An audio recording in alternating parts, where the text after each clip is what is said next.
Good evening to all of you, and welcome. Welcome to this opening presentation for this year's Sunday at the Abbey series, which is devoted to immigration. And the title of the series is, welcomed or not so much. Immigration or immigrating into Minnesota culture today. And what our hope to do is to kind of open it up with a bigger picture view of what that set of issues is. To do some work then with panel presentations with both the Somali Muslim community in St. Cloud, the Latino community, but then loop back into some other issues related to it. So we'll see how this unfolds as it goes along. It's a big, tough, complicated issue. So I'm grateful that you're here to be part of this conversation this evening. Our first presenter is Phil Steger. I asked Phil if he was related to Will Steger. He said no, but he's an attorney with Dorsey and Whitney, a law firm in Minneapolis. After graduating from another Catholic university in St. Paul, namely University of St. Thomas, law school in 2013, he clerked for a dear friend of ours, the Honorable Diana Murphy at the U.S. Court of Appeals for the Eighth Circuit. Before that, Phil had worked with the digitization program of the Hill Museum and Manuscript Library, and he worked in 7 countries, including Syria, Lebanon, Ethiopia, India, Malta, and the Ukraine. And he also, of course, has a BA degree in theology from St. John's University. For 5 years, Phil also led a 30-year-old nonprofit, Friends for a Nonviolent World, in its mission to promote peace and nonviolent means of resolving conflict. And in that work, he created and directed a statewide public education program, organizing a campaign that involved more than 4,000 people. He developed training and presentations on general and specific topics concerning peace, war, and nonviolence. His presentation tonight is entitled Immigration Revelation, Faith Responses to America's Immigration Crisis. Please give a warm Collegeville welcome to Phil Steger.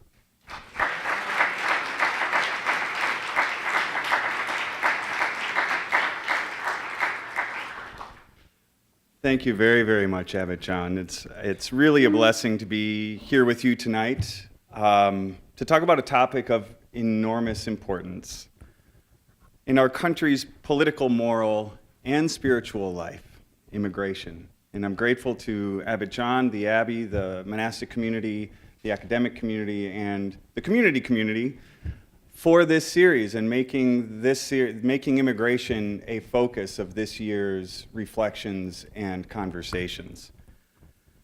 And it is a gift and honor to have been invited to be the lead-off batter for this year's lineup.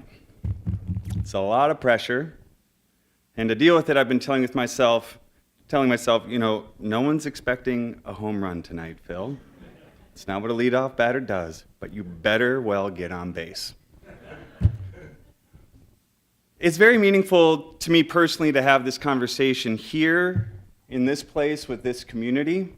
St. John's is a spiritual and intellectual home for me. Here is where I received my undergraduate education and training in theology. And it's true that college is wasted on people in their late teens and early 20s, and that's especially true for me. Although I took my intellectual and spiritual work here very seriously, I can't help groan with regret every time I come back. And I walk on campus, I stroll through the library, I think about my professors, I overhear the divine office, and I think about just how much good fruit I left unpicked on the vine. So that's why I keep coming back to see if there's anything left to glean. Still, the theological education my professors were able to sneak past my defenses has continued to be the bedrock of my adult life, regardless of the job that I have held. Bill Cahoy's class on systematic theology thinned the obscuring clouds in my mind and my intellectual landscape and revealed to me beauties I'd never dreamed of before and still can't forget. Charles Boberts snuck me into first century Palestine to follow Paul, the persecutor turned apostle, from one fledgling Christian community to another, laboring to communicate the world upending vision of Christ that he had, and then more often than not, rolling up his sleeves to get down to the brass tacks of how do you actually live as a Christian in a world that doesn't really have any idea what that means. And then Father Columbus Stewart, who was never my professor, but always my teacher, and at one time my boss, patiently reminding me that none of this stuff is quite as complicated as I make it. It's about Jesus. Always about Jesus. So it's no doubt because of them and many others here that I see and experience the immigration crisis first and foremost as a theological reality through faith. Although I am trained as a lawyer and I am trained and have professional history as a community organizer and in politics, it is first and foremost about Jesus. It is about God as revealed in Christ. It's not, and although there are political and legal and practical implications, the theology comes first, not the other way around.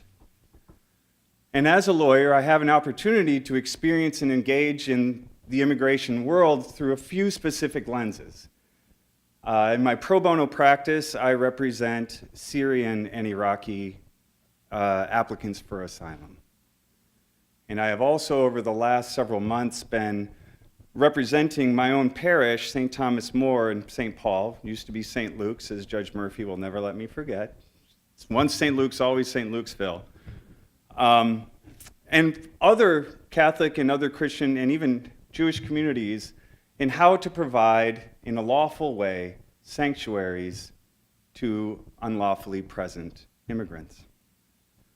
And so I get how our legal system works, or really rather how it doesn't work at all, and the political pressures that can bend and disfigure our system into a grinding machinery of bureaucratic inhumanity. But all these things are secondary.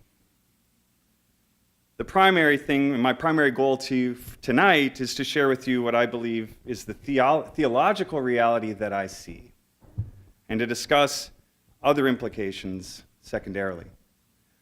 And before I do think I have to clear something up. I thought maybe Abbot John would keep this a secret, but I did go to St. Thomas for my legal education. And perhaps if St. John's had a law school, it would have been different.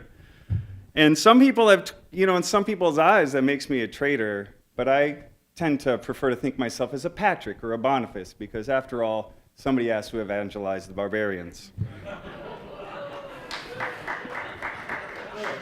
And if there's any doubt about my loyalties, I am blaming blue and red. So my central thesis is that the immigration crisis in this country, and maybe all of you believe there is a crisis, and hopefully if you don't, by the end of this presentation, I'll have given you something to think about, is more than a moral, political, and legal problem.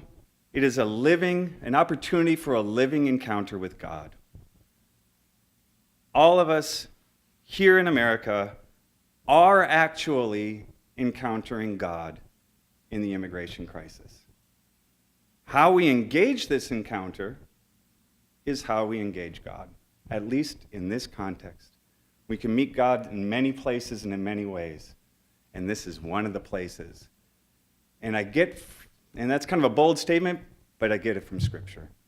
It's right there, and that's what I really want to explore in depth.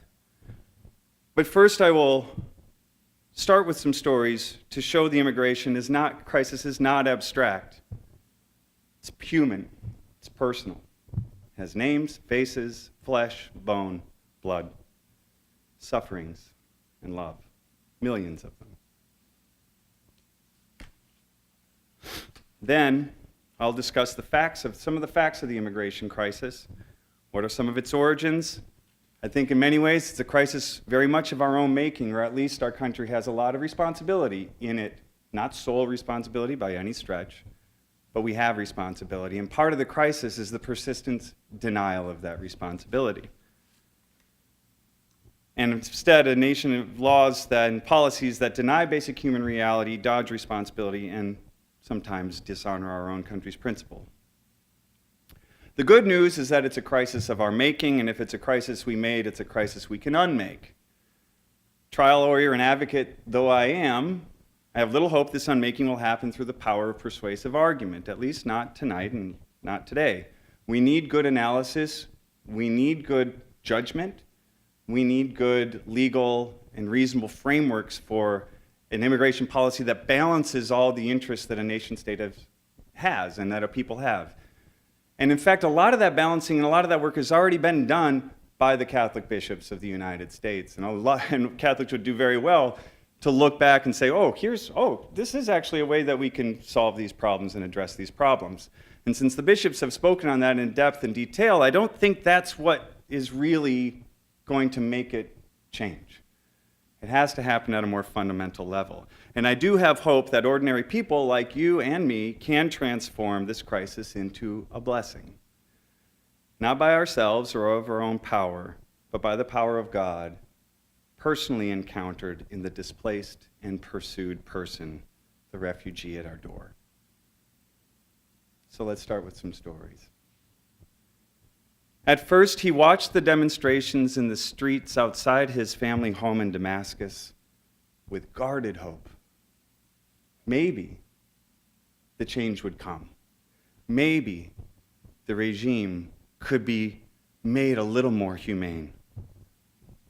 But then the government's snipers began shooting into the crowd. Panic. A soldier ran his neighbor down and shot him in the back. When the government began bombing civilians in other neighborhoods and other cities in Syria, masses of terrified people flowed and poured into his neighborhood. He had to help them. It's very clear. He believed in God. He had to help. He worked clandestinely, though, because buying food and handing it out to the victims of the Assad regime was an act of war against the Assad regime. At least that's how the government viewed it. And he knew that intimately because his wife was a lawyer and she knew of the cases of humanitarian aid workers or even just regular Syrians giving aid to another Syrian who happened to be in the wrong neighborhood controlled by an opposition group was a crime against the state, punishable by torture and death. So he worked in secret, buying food, blankets, clothes with his family's savings, and handing them out to the crowds of innocent, terrorized, needy through his mosque, knowing each new purchase increased the odds he would get caught. But what else could he do? The need was so great. Then came the call he feared most. We know what you've been doing. Come to the police station, or you know what will happen to your family. The Assad government tortures and rapes children to make their parents confess. He knows that. His wife knows that. So he went and was hung from his wrists and tortured for 3 days. He would have died in that basement of the police station if a payment hadn't gotten to the right government official. He had 5 hours to pack and leave the country. That was as much time as that payment bought, as much time as the commander at the border checkpoint would look the other way when his name came up on the screen. He had to move. And he made it. His wife, young daughters, a toddler, and an infant, came with his wife's sister a month later, smuggled across the checkpoints by a family friend who had the right set of military passes. And they made it to America and have been waiting 4.5 years. Interviewed once by the Obama administration and interrogated again by an official in the Trump administration who demanded the family prove they are not terrorists because, after all, they are Syrians. They are Muslims. And any day, they might get the death letter telling them they have to go back to face Assad. Story 2. She lived through it all. 3 wars, the famine. She was a young Sunni wife of a Shia man who got married during Iraq's war with Iran. They married for love. She was passionate, he was gentle. They somehow survived the 8-year war with Iran, in which the United States played both sides to make that war as destructive as possible for the respective regimes.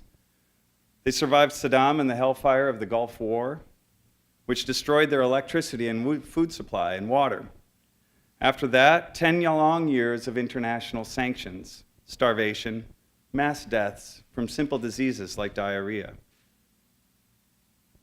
But they survived it, and they survived Saddam.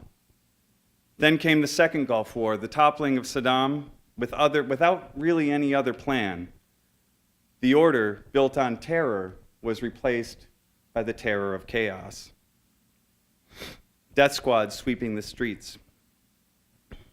Today, Sunni killing Shia. Tomorrow, Shia killing Sunni. Standing in line for bread when the shop blows up and her neighbor is dismembered. Her son shot and his friend killed by terrorists while walking to school. Then, the note. We're coming for you. We're coming for your family. Leave. She couldn't endure it any longer, so she left. She came to America with her husband and adult children, 2 of them, and applied for asylum. And now they wait. In America, being targeted by terrorists, even enemies of the United States, is not enough. You have to prove it because of your membership in a specific group and that they targeted you particularly. But she belongs to no group. She is a Sunni, married to Shia. She married for love, not religion or politics. The drug cartels, rich from selling drugs in America, massacred people in his village, raping women, forcing boys to join the cartel or be killed. He could not let that happen to his young son. So they escaped Honduras and made the long, dangerous journey through Mexico. He got them past the predators who patrol, picking off the vulnerable one by one, and they made it across the border. They made it to Houston. He got to work right away, any job he could take, working long hours early, long before the sun rose, and working long after the sun set. And he got a date for an immigration hearing that would decide his fate. But the United States does not grant asylum to people fleeing murderous drug cartels. Then came the hurricane, and everywhere he had to stay was washed away. Someone said, "Go to Minnesota." And so he did. And a Catholic priest told him a local parish was providing sanctuary to immigrants in danger. He showed up, and they took him in. These are just 3 stories of people that I know personally through my work as a lawyer. There are millions of others, 12 million others to be exact, of undocumented immigrants in the United States of America.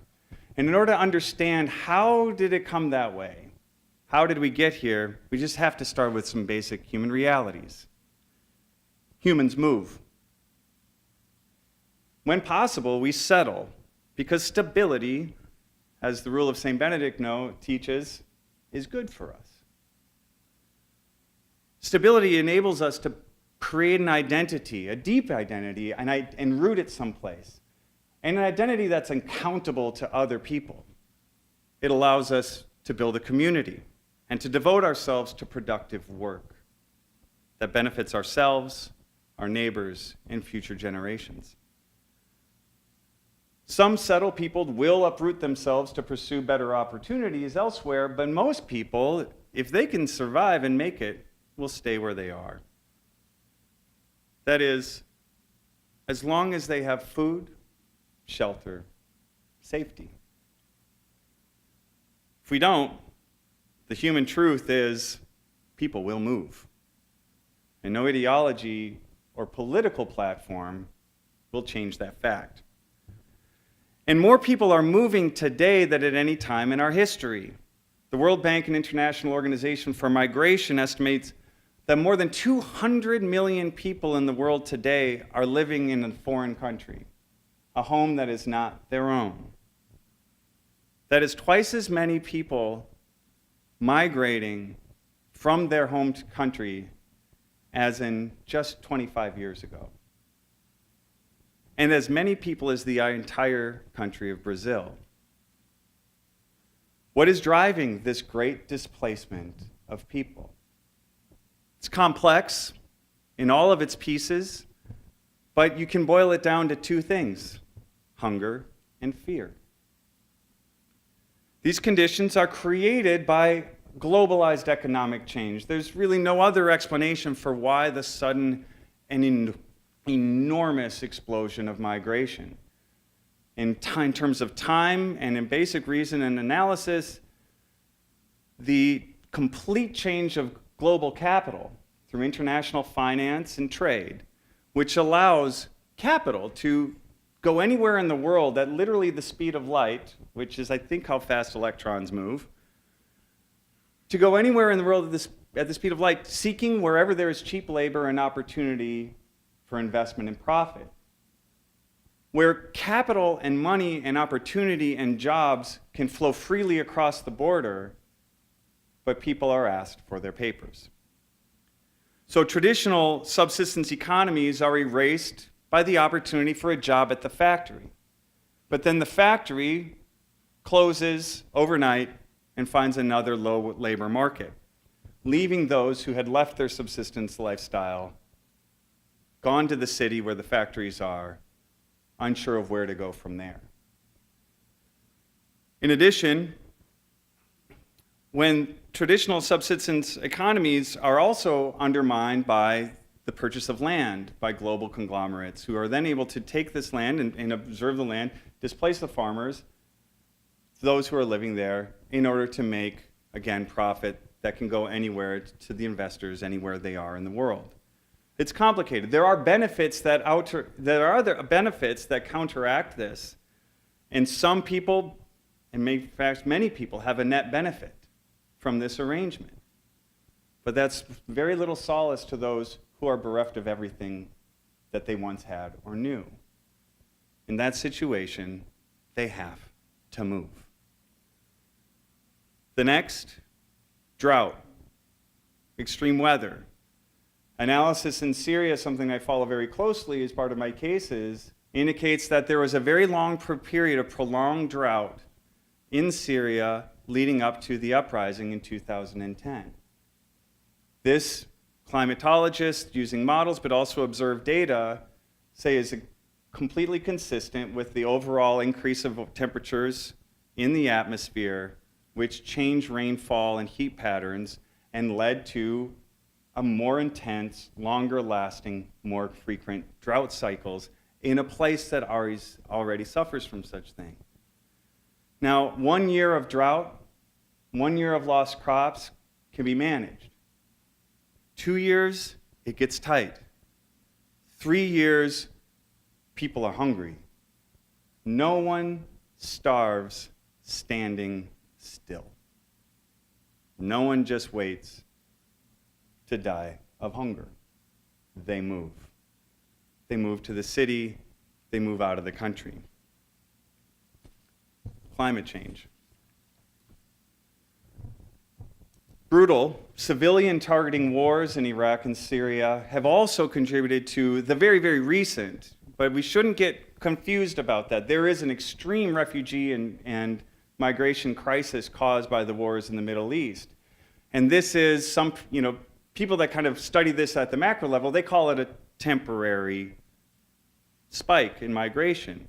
And if you're looking at overall global structures, it is possible that that's temporary. But by temporary, we mean 10 years, 20 years. It means that it's possible that you could have a peace treaty that would stop the flow.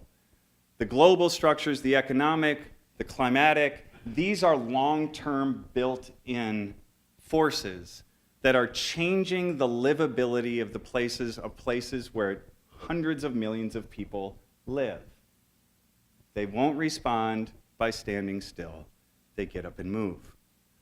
The Iraq and Syrian refugee crisis is a crisis of extreme proportions, the largest refugee crisis since World War II. And it only adds and creates additional intensity to the overall problem that we're facing. And then finally, in terms of the large forces driving it, there has been extreme change in the status of certain kinds of states. There is now the emergence of a cartel terror state, which is the de facto ruling power of Central American countries, where there is no state, there is a government in the state, but it has no power to check the terror and the control of extremely well-funded, overwhelmingly well-armed drug cartels. Drug cartels whose money to pay their soldiers, to buy their arms, comes from American communities and the American drug trade. So these are the four great forces that are driving immigration, and they're not going away tomorrow. We can probably solve these problems if we really focus on them, but any solution is coming later.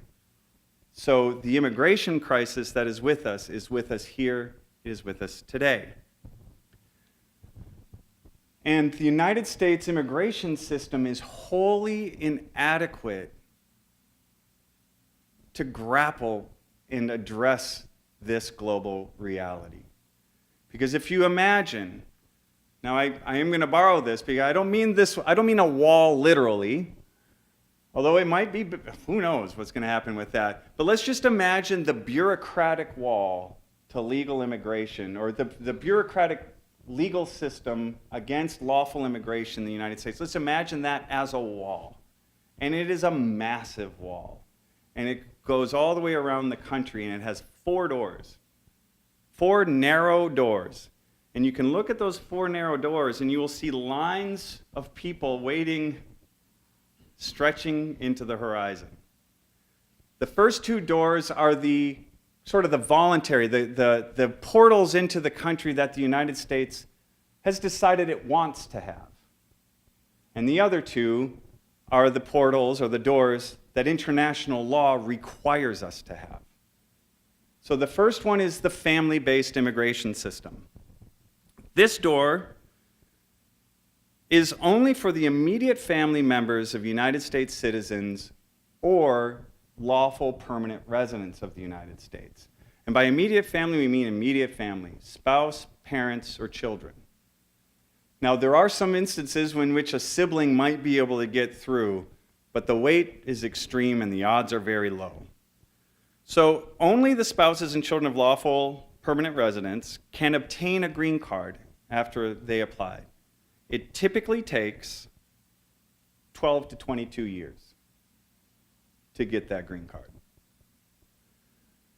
And add on to that, once you get a green card through this system, and there are always exceptions, but on the average, once you get that green card, then it's about a 6-year, once you get that lawful permanent residence green card, it's about a 6-year process to become a citizen. So that's portal 1, a narrow door, and it's family-based. And so in that sense, because it's so narrowly family-based, in some respects, it ends up becoming ethnic or nationality or racially based because it's restricted to family members. And this is part of, I think, the challenge in the country and something that we should be concerned about from our constitutional principles, which establishes the United States of America not on family, not on heredity, not on race, not on ethnicity, but on this core foundational principles articulated in the Declaration of Independence and then established and enshrined in the U.S. Constitution. The second door is for the global economic elite. Now, this sometimes is euphemistically, or I would say rather understated, as the skilled worker visa, or the skilled worker path. But we have to think about just how skilled and how elite that door really is, and that's a really narrow door. So this is somebody who has to have a college degree in a specialty occupation. It's already a pretty narrow set of people. This is not the mass of people. The folks that are trying to flee hunger and war are typically not your people who have a concept, although it happens, college degree in a specialized field. But that's not enough. They have to be so in demand, they already have a job offer in the United States. And their employer has to be the one to sponsor them and spend about $10,000 in legal fees and wait about 6 years for that person to actually get through the process and then become a lawful resident who can work in the company under the permanent resident status. Again, that's a lot. That's asking a lot out of an employer to make that kind of sacrifice, and they must want them pretty bad. They must be worth something. Now, also, if you're a star athlete or a genius, or you've got $1 million in cash that you want to place in the United States securities markets, well, there's always room for you. And we can probably get that done in a year of your lawful permanent residency and then your citizenship in 6. So those are the doors for the people that we've said we want. Yep, we'll take some of your family, and we'll take the geniuses, the star athletes, the rich, and the economic elite. Then there are the 2 doors that international law require the United States to open up in our wall. And those 2 doors are required under international humanitarian law. So this is the law that comes out of the early part of the 20th century when World War I, World War II, the genocides, the Holocaust, the extreme acts of violence that we witnessed in the 20th century. And that was when, with the United Nations, the establishment of the idea that there are universal human rights. There are certain duties and obligations imposed on states, even though they are sovereign, which they must comply with. World War II just didn't let states pretend any longer that they could let other countries do whatever they wanted. And so international law imposes the obligation to accept refugees and to grant people asylum. But it defers and it gives to the states the discretion of how to set that framework up and how to administer it. And so the first of these 2 doors is refugee. And refugee and asylum are sometimes interchanged and confused for each other because they are related, but they're different in their geography. So a refugee is somebody who has a reasonable, personalized fear of future persecution. And persecution is pretty extreme. That's a high definition. It's not just discomfort in your life. It's not just harassment. It's a fear that you will be killed or bodily harmed in your body in some way. And you have to have this particularized fear because you are a member of a social group of some kind, religious, ethnic, racial. There's been some progress in the American courts around women who are victims of domestic violence as being a particularized group. But this is one where the exceptions are kept very narrow.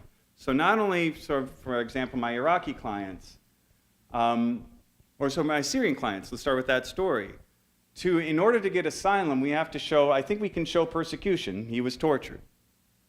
But what we've struggled to convince the United States government over 4.5 years is, was he tortured because of a membership in a group? Well, he gave humanitarian aid to people who were persecuted by the government. Does that mean you're a member of a particular group? So we go to a theory called imputed political opinion, because a political opinion can be one, but he doesn't belong to any political group. And if he did, he would almost certainly get rejected because the United States government has decided that basically any organized political group in Syria is either terroristic or proto-terroristic. So he's in a situation now where we are trying to convince bureaucrats who are worried about their jobs, especially in this environment, and who are worried, well, I don't want to be the one who lets the terrorist in to the country, that no, he was a nonviolent humanitarian who gave aid to the poor because he saw them dying in the street and feeding their children from things they pulled from the garbage. And he couldn't let that happen anymore. And the government believed that because of that, he's anti-government, and so there we try to get our political group, our political opinion. But you can see already how these categories are such an ill fit for human reality. The more sincere you are, the more spontaneous you are, the more human you are in your response to your surroundings, the less likely you are to fit in any one of the categories that will give you any protection for being that human being, for showing that compassion, for acting with that kind of charity. And so a client like this, every day, they just try to white knuckle it through the day, hoping they either get the letter that says you're granted asylum, or they don't get any letter at all. So, refugee versus an asylee. A refugee is somebody who is, it's easy to think about, they're in a camp somewhere. So they're a Syrian or they're an Iraqi in a camp in Turkey or Jordan. They're a Hmong woman or a Hmong family that's in a camp in Laos. They're a Somali family that's in a camp in Kenya. They're people who flee and just try to get to the first safe place, and then they don't get to choose where they go. It gets negotiated by the nation states. Well, how many are you going to take? I don't know. I'm going to take, well, we might take 5,000 this time. Okay, well, can you take them? I don't think we really want them. How about these guys over here? That's how it works. And that's how the global population of refugees is distributed across the globe. The states have to agree and negotiate. And then the refugees get sent wherever the state says, okay, we'll take you. So there's no aiming. If you're a refugee, or in the current paranoia, you're a terrorist who wants to infiltrate the refugees in a Trojan horse or wolf in sheep's clothing and go to a camp because you want to attack America or you want to attack this place or this case, you have no idea. You have no control over where you're going to go. So that's the refugee. The asylee is somebody who meets the definition of refugee, fear of future persecution because of membership in a social group, but somehow they had the resources to make it to America. And then once they get inside, they can request asylum, and then they have to prove, yes, I fit within that group. So those are the only 4 doors through which people moving can enter legally in the United States. And that is part of why we have such a problem. Because people don't stop moving, and the doors are too small and the lines are too long, they find a way around. And they make it in because it's better than the alternative. But then once they're in the United States, they're in danger because there are only 2 kinds of people in the United States: citizens and non-citizens. If you're a citizen, you have a pretty big array of rights. A non-citizen has only the rights specifically granted by federal law and by a couple of the amendments of the Constitution which grant rights to persons as opposed to citizens. And one of those rights is freedom from unreasonable searches and seizures, the 4th Amendment. But so much discretion is given that it becomes an extremely hard place to monitor with very little oversight, and there's very little political appetite to oversee how immigrant detainees are treated. And so a person who comes in the United States, a non-citizen is subject to detention at any time by U.S. immigration officials. Now, if they have lawful permanent status, they are not going to be hassled. But theoretically, under the federal statutes, they also can be detainable under under certain circumstances. But for all the millions that do not have lawful residence, they can be detained at any time. Even an asylum applicant, even my applicants, my clients, who are actually here in the United States lawfully, because if you have a pending asylum application, you've told the government, here I am, I'm not trying to hide from anybody. Even a person who is lawfully present, ICE, Immigration Customs Enforcement, can decide you're too big a risk, we're sticking you in jail. And you can wait out your time there while you wait for a decision in your case. So there's a lot of pressure then to stay in the shadows. Don't keep your head up, keep in the shadows, stay low key, and just try to get by so you can send money home to keep people at home from real trouble. Because the U.S. law, you're an alien or you're a citizen. That's what the law reads. And over the last 8 years, the United States has detained and deported 3 million people. 2 million of those people never saw a judge. They never saw anyone to decide the merits of their case. They were caught and gone before there was ever opportunity for them to explain their circumstances. And the jails, and at any given day, there are 45,000 people in jails maintained by Immigration and Customs Enforcement. 45,000 people, including thousands and thousands of children. Now, many of the people in immigration jails have never actually committed a crime. There is a misunderstanding in popular culture that it is a crime to be in the United States illegally. It is a crime to enter the United States without permission. But most people enter lawfully through a visa and then overstay their visa. Overstaying a visa is not a crime. It is an administrative violation.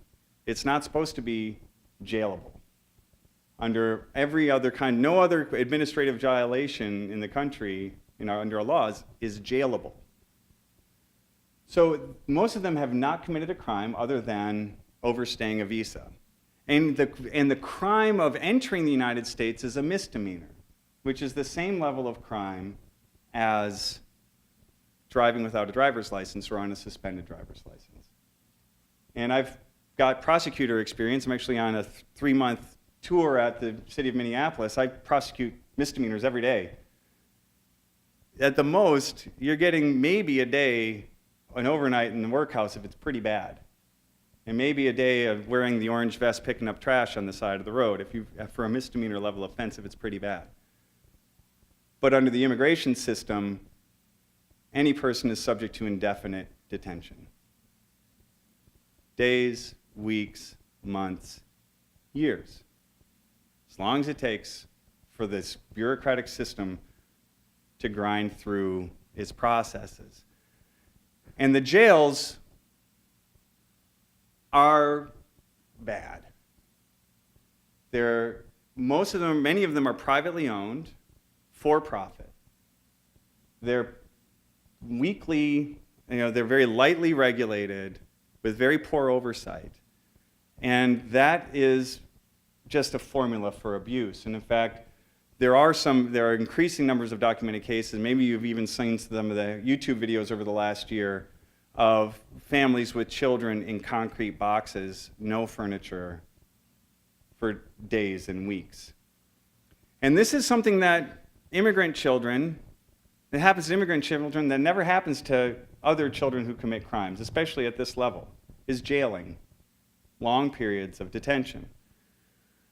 So there was even one, as I was sort of preparing for this, the women and children in particular are particularly vulnerable in these detention centers because oftentimes they're grouped with men, some of whom are bad.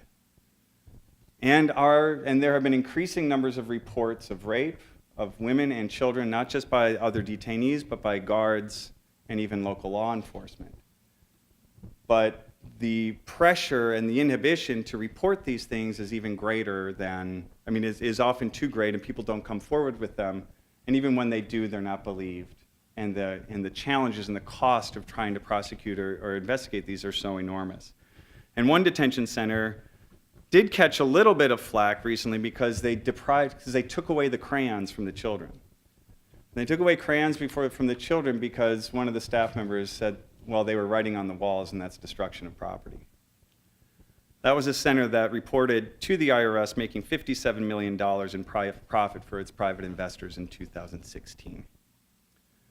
So the sudden indefinite threat of detention circles like a bird of prey over the heads of undocumented immigrants in America, and it pushes them underground. And that fear makes them vulnerable to exploitation, economic and physical, and drives them deeper into the shadows, where it's harder to integrate into American life. If you make everyone a criminal who is here illegally, then it's going to be hard for them to learn English.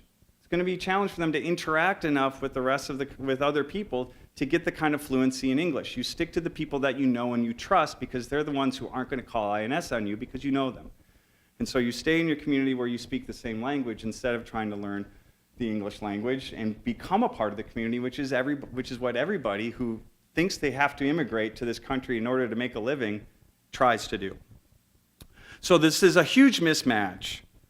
And it looked like, in large part because of the leadership of the Catholic bishops, who have relationships on both sides of the aisle, there was a point where there appeared to be a growing consensus of Republicans and Democrats that this system was just not tenable and it had to be reformed. You can't have 12 million people who are most of the overwhelming majority of whom are law-abiding except for the immigration violation, which might be a criminal violation if they entered, or might only be an administrative violation if they entered lawfully. That you can't have that. It does nothing good for the country.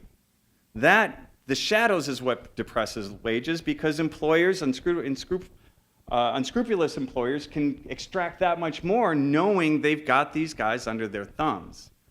Well, if that's what they can do to that labor force, they're not going to go out and pay somebody $15 an hour who's a citizen to do the same job if they can get it for $4 or $3 an hour. So it's not good for public safety because you have a whole population that's afraid of talking to the police and reporting crimes or being a witness in a case.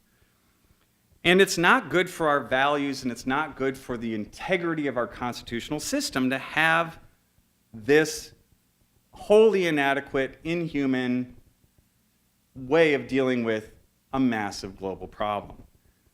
And so there was a movement towards comprehensive immigration reform, open it up, liberalize it to some extent, have more people who are in the light, and you can track them on a path to citizenship, and that will do a lot. That will slow the trickle, that will slow the flood of illegal immigration into a manageable trickle. And that, more than anything, will help secure the borders. That moment is gone.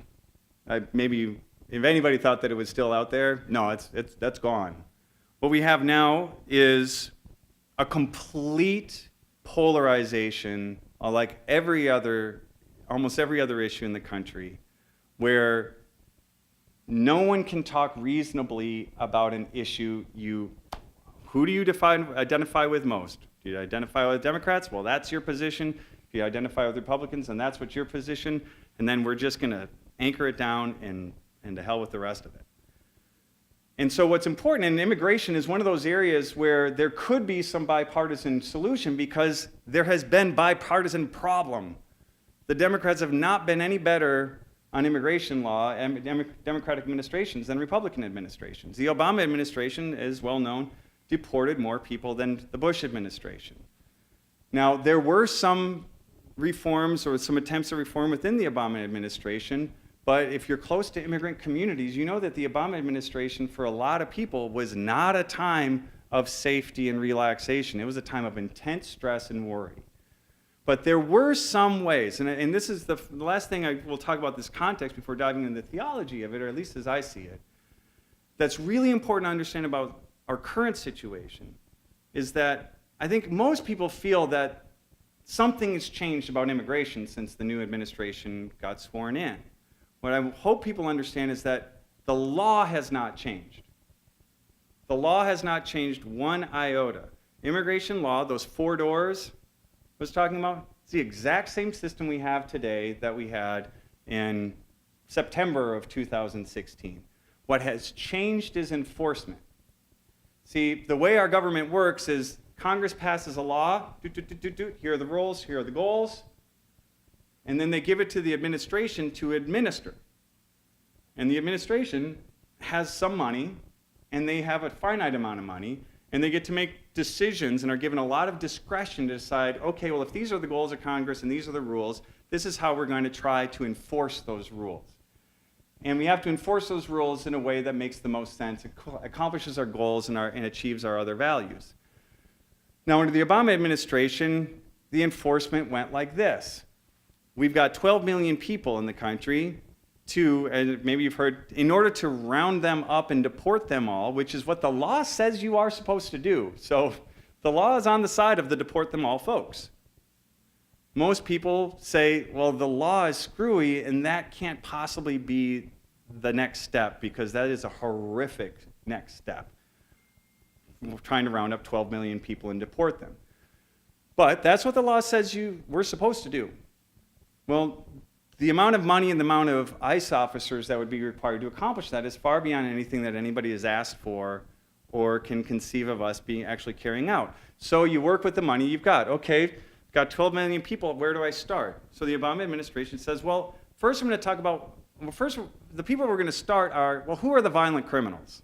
That's something we can all agree on, right? The violent criminal who has committed a crime in the United States, or we have pretty good proof they're here because they committed violent crime in their home country. We don't want those folks. And I don't think anybody here would probably make a super strong defense against that. So we'll start with the violent criminal, the people who really cause other people pain here in the United States. Now, whether or not sending them back to their own country is an overall net good, you can at least say, well, that's rational. The other people, and so that's the people we're going to start with, and then the people we're not going to do right away, we're going to put at the back of the list. Well, those are, let's think about the kids who are brought here as children by their parents, so they're here illegally, but they didn't have any control over that. They were just brought, their parents had to leave, they were brought here. They don't even speak the language of their home country anymore. They're as American as anyone else's kids. They've been here for 25 years, they've held a job, they've gotten educated. This is the only home that they know. They're on the school board, they're doing this, they're doing that. And oh yeah, if you ask them, they're here illegally but that happened a long time ago. So you folks are the DACA folks, Deferred Action for Childhood Arrivals. So those were sort of the two big enforcement decisions of the Obama administration. Let's go after the violent criminals first. If we run into other criminals, if we happen to be doing a raid somewhere because it is illegal to employ undocumented workers, and therefore there are sometimes raids on the employers by ICE, and then if ICE sees somebody, they can ask for their papers and say, oh, you got a misdemeanor, we're saying you guys too. Because a crime can be anything as minor as driving without a license or as serious as killing somebody. So, but at least people knew that they're not looking for me probably if I've been law-abiding all this time. And that's probably the biggest policy change that's happened since the new election. The Trump administration has said, no, anybody who has a crime, first priority. Basically, everybody's a priority. DACA, we're done with DACA. We don't care how you're here. We don't care what you've done once you've gotten here. Everybody's a target. And we're gonna recruit, and we're gonna hire, and we're gonna train the ICE officials to make that happen. And so there is a process where they're trying to get 10,000 new ICE officials in the door as fast as they can so that they can go out and get anybody who's got a misdemeanor on their record, even if it's a driving violation. So that's the big change, and that's what's sent so much fear into the community. But it's not just the policy change and the enforcement change. The other big change is the rhetoric. And that, I think, has been most difficult for people who work with immigrant communities. The scapegoating and the grouping. So candidate Trump says Mexico sends us our rapists. They send the rapists. They're all criminals. Now, the next thing he does, he says, shortly after he says that, is, and then there's that federal judge who's got those Mexican parents. Can't trust him to administer the law. Right? So you scapegoat, you group, and then you expand that so it not only includes the small group that you started off talking about, the Mexican rapist illegal immigrant, but now it's all Mexican illegal immigrants. And actually, can you really trust a Mexican legal immigrant too? That hadn't happened before.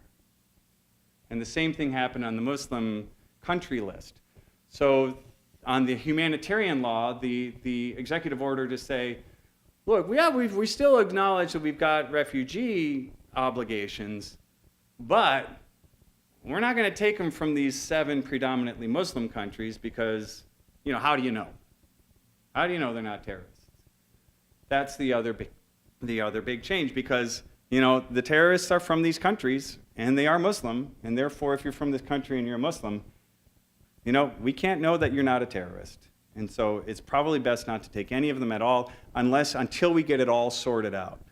And I've read the executive order, and I had to contemplate what this would mean for my clients. And what it meant was the home country government, so the government of Syria would have to vouch for my client. Say, oh, yeah. He's legal. Yeah, go ahead, let him in the United States.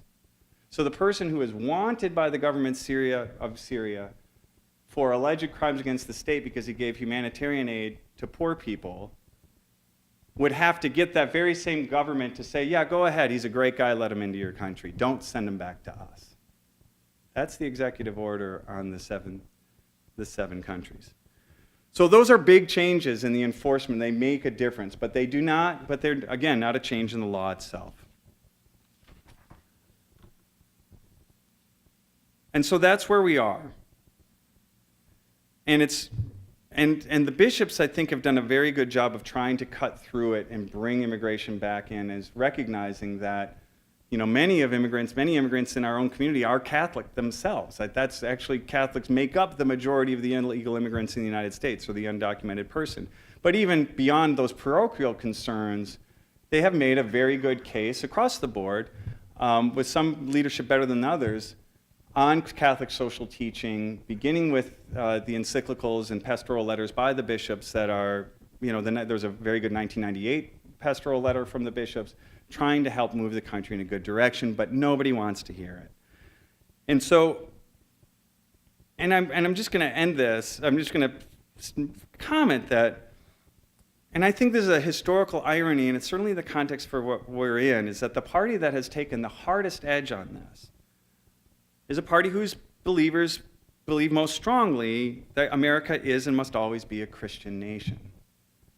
And that in some ways they are really the only ones who can be trusted, whose Christianity can be relied on and trusted.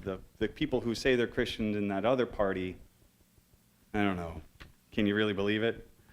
So just going to tell you tonight, I don't see an immediate solution to this dilemma. I think one is possible, but I can't tell you the political way to get there just yet. I don't quite have I do think I can't remember who it was that said, I'm blanking on it, but somebody said that all argument from now is really rhetoric. It's trying to find the right words that can untie the knots, and I think that's true.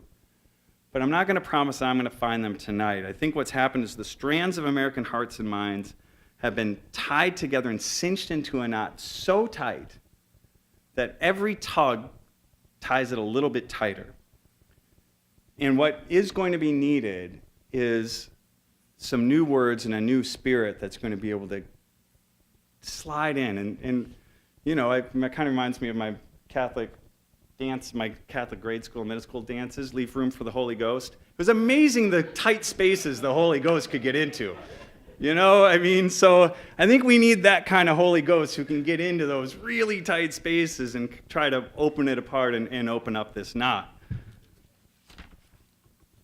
So now, and I hope you've indulged me, and I appreciate you indulged me so far, that sets the table, and it's hard to cut things into a shorter piece than that, but because that's where we are, and that's where we're standing. So I just want to now talk the humanity, what the opportunity here is for us as Christians, and as people of the Bible in general. I think those of us who believe in the God of Abraham and read or recognize the Bible as containing revelations of who that God is must recognize and conclude that God has chosen one medium of encounter and revelation and privileged it through every other. And that's migration. And it starts very early in the Bible. Eden is our home. That's what the Bible tells us. The Garden of Eden is our home. That is where we are supposed to be living, in union with God. And it didn't start with emigration. It started with self-exile. We expelled ourselves from that. And the departure of Adam and Eve from the garden is the divergence in human history. It's where human history began to be a thing that's separate from divine history. Up until the expulsion, human history and divine history were the same. Lived in the same home. And the rest of the Bible is the story of God going out to find people wherever they are and trying to bring them back home into union with himself.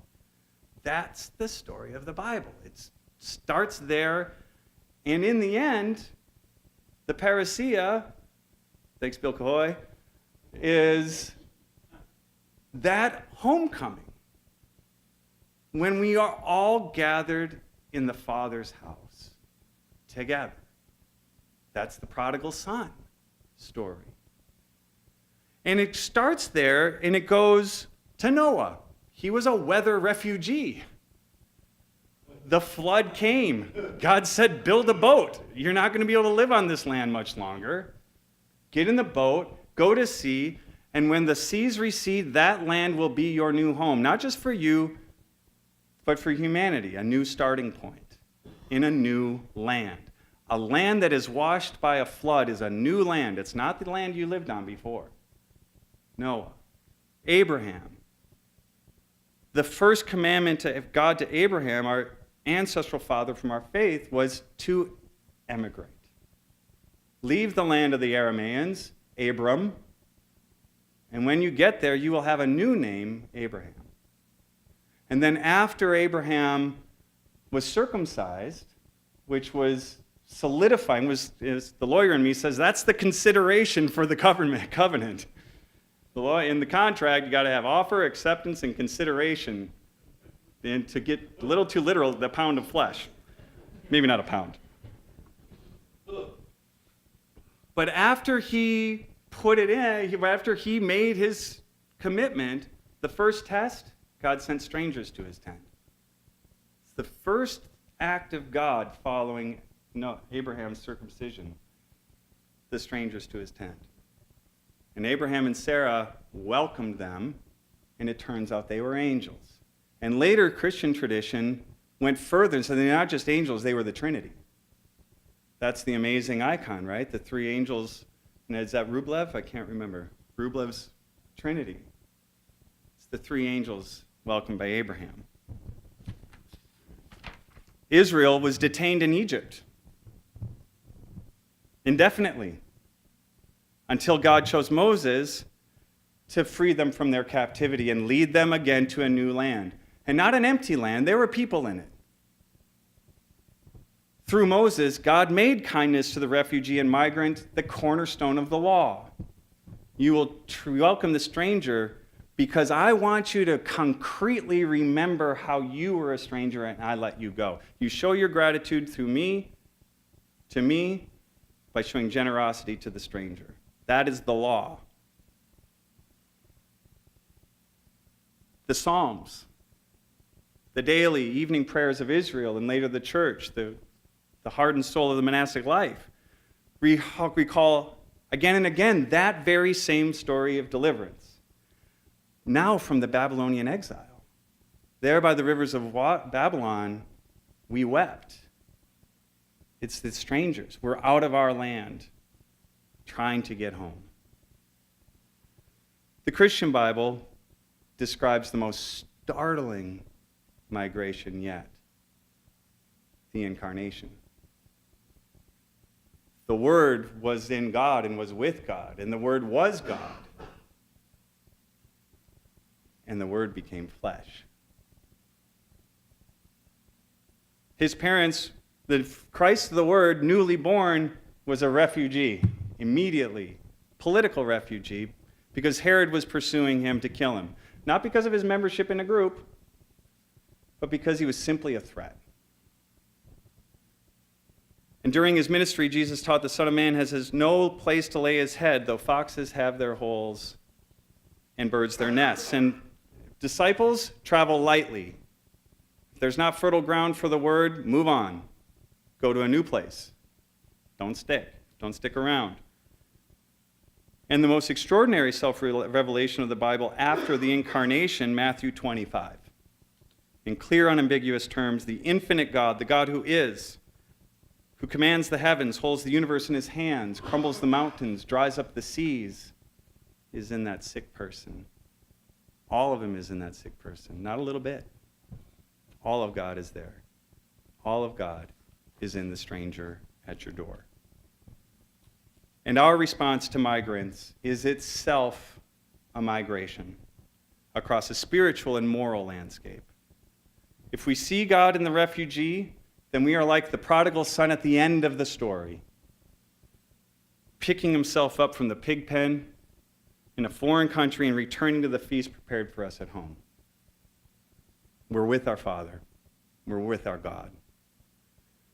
We are Adam or Eve, slipping past the angel with the fiery sword, God's border control, and sneaking back into paradise. Because nobody says we're supposed to be in paradise. That's Paul. That's justification by faith, not works. None of us are supposed to be in Eden. None of us are legal in Eden. If it's the law, we're condemned. But if we enter into God through the communion of God, through our brother and sister, and through faith, it doesn't matter. The prodigal son doesn't have to prove he's legal because he's loved.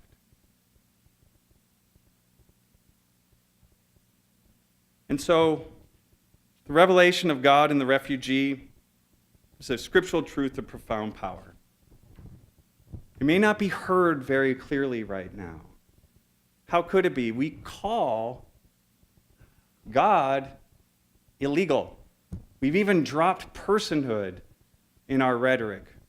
You're not an illegal person, you're not here someone illegal. You are illegal. We've made God's very presence in the migrant a sin.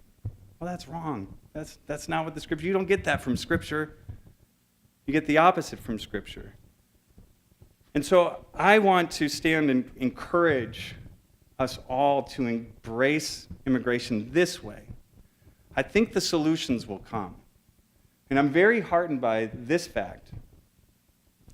After the Trump administration changed the rhetoric and changed the enforcement policy, people of faith responded. My wife, Lisa Ammon, a St. Ben's graduate, the only one from Louisiana, I think. I was lucky that way.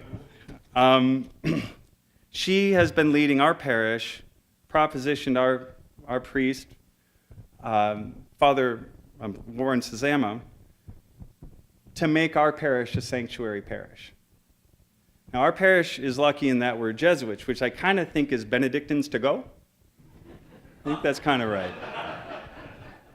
It's not the full dining in experience, but the food can be just as good. And together, my wife Lisa and Father Warren encountered, and isn't this what Pope Francis has been saying? This is the theme of his papacy. Encounter, encounter, encounter. That's where we will find God. If you're hungry for God, go hug that brother, that sister who needs you. Everyone here is hungry for God. We live, as Charles Taylor is, in a secular age when we know, even if we're believers, we know that faith is a choice among other choices. And maybe it's not even reasonable. And maybe it's not even the most reasonable choice. We're plagued by that skepticism and that doubt. And Pope Francis is saying, let it go. As Father Columba would teach me, it's about Jesus. Go find him. Go meet him. So we did this in our parish. And Father Warren and my wife, they met, they got a meeting with the bishop. That's the one thing about a Jesuit. Man, they get the connection, they use it, right? It's like, oh, bishop, I just met you. I'm here in the new parish, so we can get on your calendar next week, right? We're going to talk about this? Yeah, okay. So they got a meeting, and they brought a woman whose children are DACA. Actually, half of her children are DACA. Half of them were born here. And she explained what it's like to go to work and then come back, or children go to school, the citizens being potentially losing her entire family, the mother, the older siblings detained without any warning, and the younger children coming out from school and mom's not there to pick them up. And Bishop Hebda gave the blessing and said, if you guys need to respond. Go do it. And so we undertook a a discernment process of our entire parish in which we prayed about it and we explored it. And we investigated the legal implications. That's how I came to represent our parish in this, examine the legal implications, and there are many, so don't just rush off and do it. If you think you might do it, talk to somebody like me or connect with somebody that you can do this. There is a lawful way to do sanctuary, and there's also ways to do it and commit a felony, which I don't advise. But we went through this process, and it was extraordinary. Some people left. A couple of people that we care about and we miss left. They just couldn't handle it. It was too political to them, which is unfortunate because it wasn't coming from a political place. It was, what happens if somebody comes to our door? Are we going to send them away? What has happened otherwise has been extraordinary. The pews are fuller and so are the baskets. There are young people in the parish who are millennials, right? That's that gold. How do we get it? Who wrote in to Father Warren and said, one of them was a St. Ben student. She said, I haven't felt this alive with faith and felt it as real and as concrete and as true in all the time that I've been out of college. The last place I had it was here at St. Ben's and St. John's. And she has gone from somebody that was sort of sitting in the back and thinking about joining to now being on our parish leadership. It's transformative. People are meeting, and we've had 2 different sets of guests come through, including one I talked about in the beginning. And it's difficult. There are challenges. These are not clean situations. And I think even as good as as everybody was and as prepared as we weren't prepared for the messiness. But I think the monastic community and anyone who's got a significant, meaningful relationship with anyone else, you know precisely it's the difficulties and the complications endured and explored and undertaken with love that are the most transformative. And so that's what I hope to leave you with tonight. And it's not just Christian churches. Yesterday I talked to a woman, a leader in a Jewish synagogue, through the Fourth Amendment implications of having, because they're people of the book too, and they get it. We got it from them. So I encourage us, one another, that we take this way together, this way of encounter, this real encounter, and that this, to experience God's ongoing immigration revelation. And if we do, it will change our world for the better. Thank you.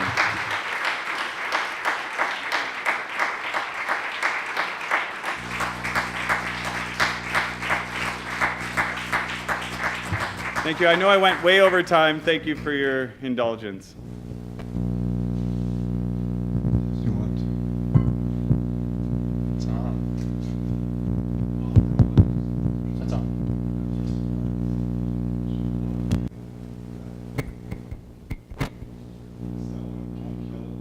This one's off. Check, Mike, check. So this is on, that one's off. Is that on? Yeah.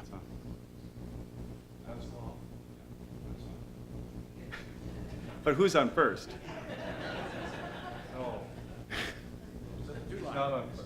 What's on second? Thank you. Thanks, everyone. Questions?